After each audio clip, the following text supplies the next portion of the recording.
For our demonstration, we will discuss how to use the Crop Enterprise Budget tool for estimating the cost of production.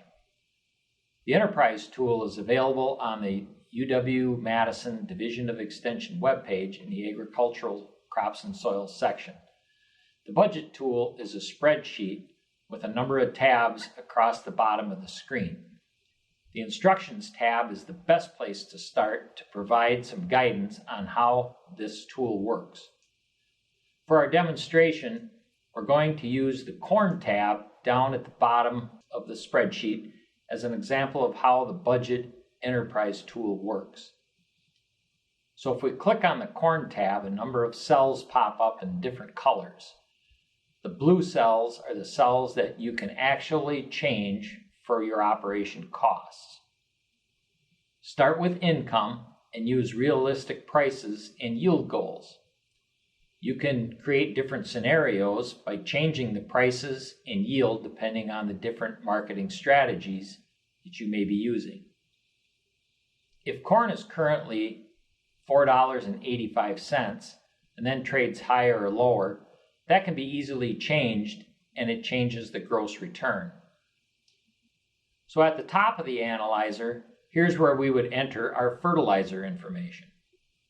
Over here on the right, this is where we would look at the actual price per ton, and that converts it automatically to dollars per gallon or dollars per pound, and that's what you would enter into your fields over here in the blue. There's also some specific special fertilizers on the spreadsheet that you can add as well.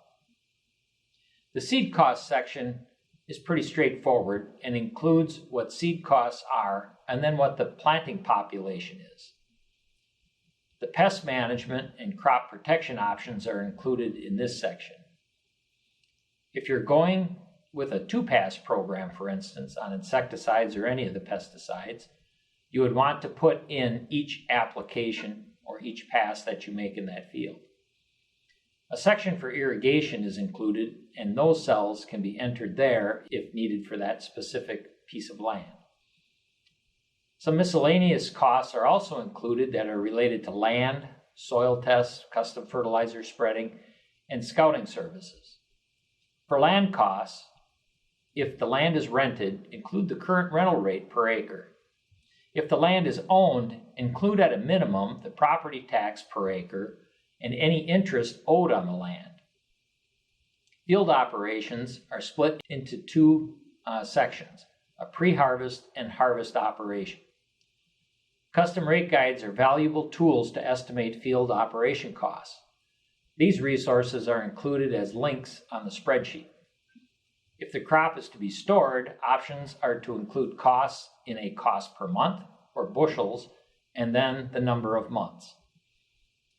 So the bottom line is the Crop Budget Enterprise tool can provide an estimate of expenses.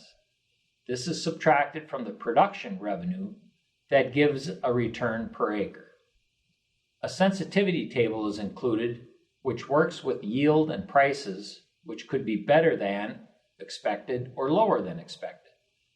And so that's where the realistic yield goals come in to adjust for yield or price. So our midpoint in our example would be $4.85 a bushel. And there again, at 190 bushels per acre, we're making a profit of about $15 per acre. However, if we have just a 10% drop in yield, the break-even price is a negative $77 per acre. So consider price and yield, and then the sensitivity tables at the bottom of the spreadsheet can give you an idea of what happens when there's a best or worst case scenario occurring. The Crop Enterprise Budget tool can help with current revenue and cost estimates or future forecasting related to profitable pricing and grain marketing. Once a profitable price is determined, the grain marketing strategies can begin. The tool is available in the Resources tab at the end of the module.